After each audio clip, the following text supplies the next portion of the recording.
Welcome সবাইকে classmate 24 YouTube চ্যানেলে। আজকের ক্লাসে আমরা আলোচনা করব West Bengal Council of Higher Secondary এডুকেশনের ক্লাস 12-এর থার্ড সেমিস্টারের অন্তর্গত the Bet by Anton Chekhov থেকে ট্রান্সফরমেশন অফ সেন্টেন্স বেসড সমস্ত গুরুত্বপূর্ণ এমসিকিউজ নিয়ে। আশা করছি গ্রামার বেসড মানে টেক্সচুয়াল গ্রামার বেসড এই ধরনের ক্লাসগুলো প্রত্যেকেরই আগামী পরীক্ষার প্রস্তুতিতে ভীষণই হেল্পফুল হবে, তাই কেউ মিস করবে না, প্রথম থেকে শেষ পর্যন্ত ভালোভাবে ক্লাসগুলো ফলো করবে।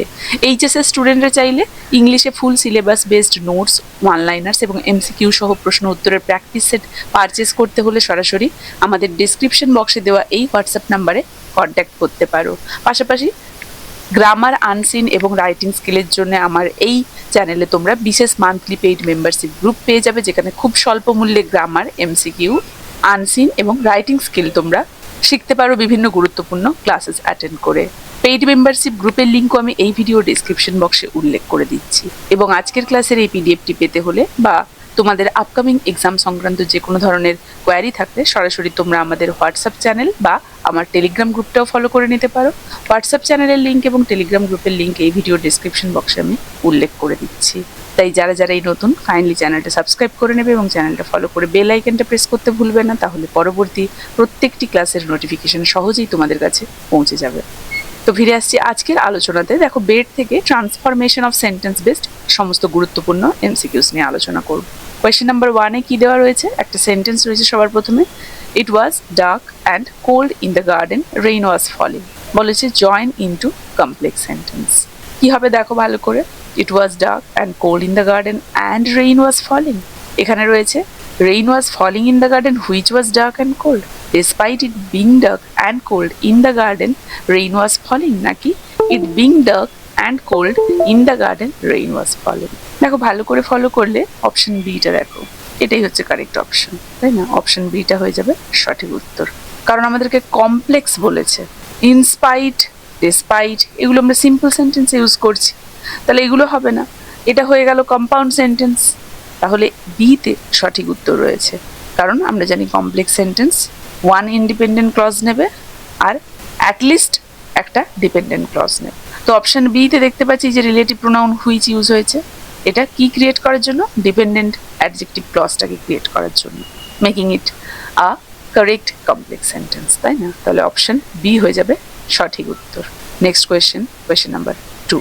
কোয়েশ্চেন নাম্বার 2-তে সেন্টেন্সটা কি দেওয়া রয়েছে? The banker was spoiled and frivolous, he was delighted at the bet. এখানে কি বলা রয়েছে? Join into a simple sentence. অপশনগুলো রয়েছে, the banker was spoiled and frivolous, so he was delighted at the bet. As the banker was spoiled and frivolous, he was delighted at the bet. Being spoiled and frivolous, the banker was delighted at the bet. The banker who was spoiled and frivolous was delighted at the bet. Very easy, বোঝাই যাচ্ছে option সিটা উত্তর হবে, বাকিগুলো নয়।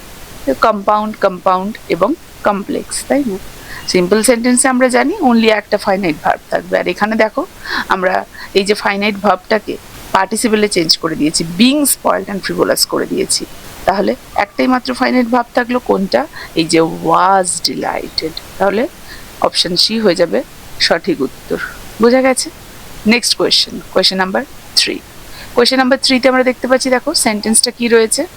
Being not God, the state has not the right to take away what it cannot restore.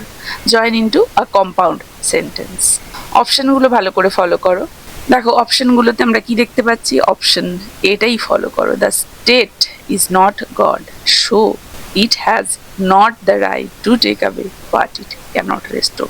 Compound বলেছে, দুটো independent clause থাকবে, কোঅর্ডিনেটিং কনজাংশন থাকবে, আর এখানে অপশন এতে আমরা দেখতে পাচ্ছি শো কোঅর্ডিনেটিং কনজাংশন প্রপারলি দুটো ইন্ডিপেন্ডেন্ট ক্লজকে কানেক্ট করেছে, তাহলে অপশন এ হয়ে যাবে সঠিক উত্তর, কারণ কম্পাউন্ড সেন্টেন্স বলেছে, তাই তো? Next question number 4। Question number 4-এর কোয়েশ্চেনটা ভালো করে দেখো, he was asleep in front of his bowed head, there lay on the table a sheet of paper। আবারও কমপ্লেক্স সেন্টেন্সে join, relative clause, adjective clause, noun clause, adverbial clause যোগ করে আমরা করতে পারি। অপশন দেখো, while he was asleep there lay on the table a sheet of paper in front of his bowed head। He was asleep and in front of his bowed head there lay on the table a sheet of paper।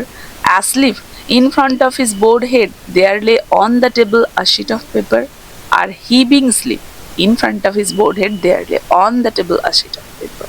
Option এটা ভালো করে follow করো, কি বলেছে দেখো। এক্ষেত্রে দেখা যাচ্ছে যে ইন্ডিপেন্ডেন্ট অ্যাডভার্বিয়াল ক্লজ রয়েছে, অ্যাডভার্বিয়াল ক্লজ অফ টাইম, যেটা একটা সাবঅর্ডিনেটিং কনজাংশন হোয়াইল দিয়ে ভালোভাবে কিন্তু যুক্ত হয়েছে এবং একটা কমপ্লেক্স সেন্টেন্সের স্ট্রাকচার তৈরি করেছে। তাহলে একটা ডিপেন্ডেন্ট একটা independent with adverbial clause of টাইমের হোয়াইল কনজাংশন দিয়ে যুক্ত হয়েছে বলে অপশন এ হয়ে যাবে সঠিক উত্তর, কারণ এটা একটা complex sentence. Next question. Sometimes at night he would sit down to write. He would spend hours writing. Simple sentence. Sometimes at night he would sit down to write and he would spend hours writing. When he would sit down to write sometimes at night he would spend hours writing. He would spend hours writing so that he would sit down to write sometimes at night. Or sometimes at night sitting down to write he would spend hours writing. ভালোভাবে দেখো কোনটা হবে সঠিক উত্তর। দেখো এখানে option D হয়ে যাবে সঠিক উত্তর। কেন? কারণ সিম্পল সেন্টেন্স তৈরি করতে গেলে আমরা কি জানি, বাকি ভার্বগুলোকে নন ফাইনাইট পার্টিসিপল ফ্রেজে চেঞ্জ করে দিলে হবে, তাই না? একটাই মাত্র ভার্ব থাকবে। তাহলে সেক্ষেত্রে দেখো এই যে সিটিং ডাউন টু রাইট, এটা একমাত্র একটা ফাইনাইট ভার্ব রেখে মানে উড স্পেনটাকে রেখে বাকিটা এটা চেঞ্জ হয়ে গিয়েছে। তাহলে সেদিক থেকে অপশন ডি হয়ে যাবে সঠিক উত্তর। বোঝা গেছে? Next question, question number 6. I have not tired either the death penalty or imprisonment for life. The death penalty is more moral and more human. আবারও কমপ্লেক্স সেন্টেন্সে বলেছে।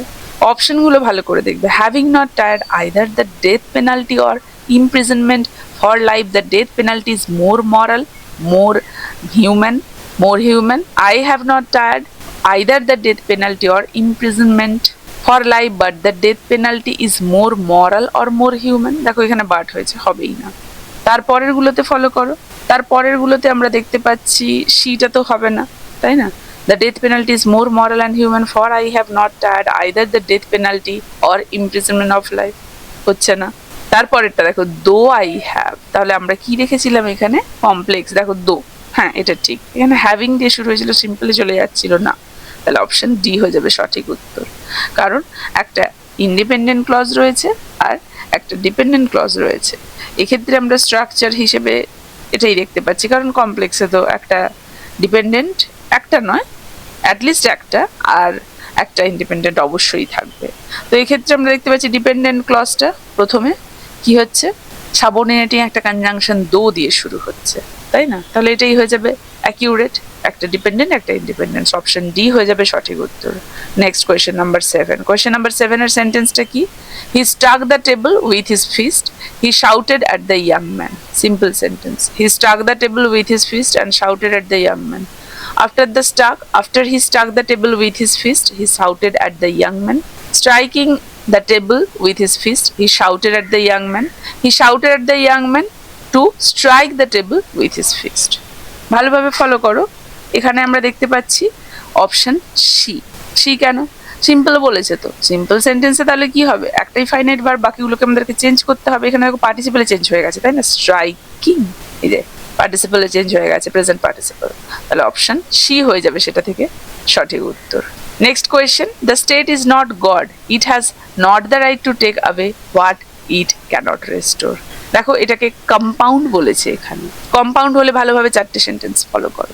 এক্ষেত্রে দেখো অপশন এটা, অপশন এতে কি রয়েছে? এখানে আমরা দেখতে পাচ্ছি কম্পাউন্ড সেন্টেন্স, দুটো ইন্ডিপেন্ডেন্ট ক্লজকে জয়েন করে আমরা শো দেখতে পাচ্ছি, তাহলে এখানে হয়ে যাবে সঠিক উত্তর। ইন্ডিপেন্ডেন্ট ক্লজ যুক্ত হয়েছে, তাই না? বাকিগুলো কিন্তু হবে না, বিকজ রয়েছে, বিং রয়েছে আর হুইচ, তাহলে এগুলো হবে না। কম্পাউন্ডে যেহেতু কোঅর্ডিনেটিং কনজাংশন দিয়ে দুটো ইন্ডিপেন্ডেন্ট ক্লজ যুক্ত হয়, তাহলে অপশন এ সেদিক থেকে হয়ে যাচ্ছে সঠিক উত্তর। Question number 9। Your book have given me wisdom, I despise your books. তাহলে দেখো এখানে complex sentence. Your books have given me wisdom, yet I despise them. Though your books have given me wisdom, I despise them. Despite your books giving me wisdom, I despise them. Your books have given me wisdom, but I despise them. তো এখানে আমরা দেখতে পাচ্ছি, ভালোভাবে দেখো option beta আমাদেরকে complex sentence করতে বলেছিল তো দো, তাই না? এক্ষেত্রে হবে না, এক্ষেত্রে ডিসপাইট, এক্ষেত্রে হবে না। Your books have given me wisdom, but, তাহলে অপশন বি দেখো দো। দোটা একটা অ্যাডভার্বিয়াল ক্লজের লিঙ্কার বলতে পারি, তাহলে এই কনজাংশনটা ইউজ করে এখানে একটা কমপ্লেক্স সেন্টেন্সের স্ট্রাকচার তৈরি হয়েছে, তাহলে অপশন বি হয়ে যাবে সঠিক উত্তর। Next question number 10। Question number 10 এর কোয়েশ্চেনটা, the banker went at once with the servants to the lodge. He made sure of the flight of his prisoner. Simple sentence. ভালোভাবে প্রত্যেকটা সেন্টেন্স ফলো করবে, সেন্টেন্সগুলো বড় হলেও but easy. The banker went at once with the servant to lodge and made sure of the flight of his prisoner. Going at once with the servant to the lodge, the banker made sure of the flight of the prisoner. The banker made sure of the flight of the prisoner because he went at once with the servant to the lodge. As he went at once with the servants to the lodge, the banker made sure of the flight of his prisoner. তাহলে 1 2 3 4 এক্ষেত্রে আমরা দেখতে পাচ্ছি যেহেতু বলা হয়েছে simple, option এটা হয়ে যাবে সঠিক উত্তর। দেখো, the banker went at once with the servant to the lodge. দেখো এক্ষেত্রে যেহেতু বলেছে সিম্পল সেন্টেন্স, আমরা সঠিক উত্তর পাচ্ছি বিটা, গোয়িং আছে তাই না, একটাকে চেঞ্জ করে দিতে হবে আর আরেকটা ফাইনাইট ভার্ব থাকবে। এক্ষেত্রে অ্যান্ড আছে, হবে না। এক্ষেত্রে বিকজ আছে, হবে না। এক্ষেত্রে অ্যাজ দিয়ে শুরু হয়েছে, এটাও হবে না। তাহলে অপশন বি হয়ে যাচ্ছে সঠিক উত্তর। বোঝা গেছে? Next question number 11। Question number 11 এর সেন্টেন্সটা রয়েছে, I have not seen the earth nor men, in your books I have drunk fragrant wine. Compound বলেছে, কম্পাউন্ডগুলো চুজ করা বা ট্রেস করা ইজি। চারটে সেন্টেন্স দেখো ভালো করে, একটা অলদো দিয়ে শুরু হয়েছে, তারপরে আবার হ্যাভিং, তারপরে সিন্স দিয়ে আই হ্যাভ নট সিন আর্থ নর ম্যান বাট। তাহলে কম্পাউন্ড বলেছে তাই না, তাহলে বাটটা আমরা নেব, কারণ বাট কোঅর্ডিনেটিং কনজাংশন দিয়ে দুটো ইন্ডিপেন্ডেন্ট সেন্টেন্স যুক্ত করেছে। তাহলে অপশন ডি হয়ে যাচ্ছে সেদিক থেকে সঠিক উত্তর। একটু ভালোভাবে দেখলেই কিন্তু আমরা সঠিক উত্তর খুঁজতে দেখবে বেশি সময় লাগছে না। নেক্সট দেখো, the banker broke the stills of the door, he put the key in the কি হোল। কমপ্লেক্স সেন্টেন্স, আবারও একটা ইন্ডিপেন্ডেন্ট আর একটার বেশি ডিপেন্ডেন্ট, বা অ্যাটলিস্ট একটা ডিপেন্ডেন্ট। তাহলে এক্ষেত্রে কমপ্লেক্স যেহেতু বলেছে, দেখো after the banker broke the stills of the door he put the key in the কি হোল, এটাই ঠিক মনে হচ্ছে। বাকিগুলো দেখে নাও, তবুও বাকিগুলোতে অ্যান্ড রয়েছে, হবে না। এখানে দেখো ব্রেকিং সিম্পল হয়ে যাচ্ছে, হবে না। এখানে কি রয়েছে দেখো, the banker put the key in the keyhole by breaking seals off, না এখানেও তো হচ্ছে না। তাহলে সঠিক উত্তর হয়ে যাবে অপশন এ, সিম্পল সেন্টেন্স বলেছে তাই না। সিম্পল সেন্টেন্সে আমরা দেখতে পাচ্ছি, কমপ্লেক্স সেন্টেন্স বলেছে, কমপ্লেক্স সেন্টেন্সে আমরা দেখতে পাচ্ছি এই যে after the banker broke the stills he put the key in the কি হোল। একটা ইন্ডিপেন্ডেন্ট আর অ্যাটলিস্ট একটা ডিপেন্ডেন্ট আর একটা লিঙ্কার থাকছে কমপ্লেক্স সেন্টেন্সের। And the last question, the banker took the page from the table he read as follows. এটাকে সিম্পলে করতে হবে। Simple সেন্টেন্সের জন্য আমরা জানি যে সেন্টেন্সের একটাই ভাব থাকবে আর বাকিগুলোকে আমাদেরকে চেঞ্জ করতে হবে। The banker took the pages from the table and read as follows, and আছে, আগেই বাদ হয়ে গেল। After the banker took the page from the table he read the follows, দেখো এটাও হবে না। After taking the page from the table the banker read the follows, taking এটা হতে পারে, কারণ এখানে দেখো taking take plus I N G participle change করেছি, এখানে শুধু read. The banker read the follows because, এটাও হবে না কমপ্লেক্স। তাহলে অপশন সি হয়ে যাচ্ছে সেদিক থেকে সঠিক। বোঝা গেছে? কারণ সিম্পল সেন্টেন্সে only one finite verb, complex সেন্টেন্সে একটা ইন্ডিপেন্ডেন্ট, একটা বা একটার বেশি ডিপেন্ডেন্ট, আর কম্পাউন্ডে দুটো ইন্ডিপেন্ডেন্ট কোঅর্ডিনেটিং কনজাংশন। এই রুলগুলো আমরা জানি। তো এই হচ্ছে অ্যান্টন চেকোভের বেট থেকে গুরুত্বপূর্ণ সমস্ত transformation of sentence based MCQs. আশা করি এই এমসিকিউসগুলো তোমাদের আগামী পরীক্ষার প্রস্তুতিতে খুবই হেল্প করবে। তাই কার কেমন লাগলো জানাবে, ভালো লাগলে একটা লাইক এবং একটা শেয়ার করে দেবে। এই ক্লাসটা তাহলে এখানেই শেষ করছি। দেখা হচ্ছে এর পরবর্তী টেক্সট থেকে আরও গুরুত্বপূর্ণ এই ধরনের এমসিকিউস প্র্যাকটিস সেট নিয়ে।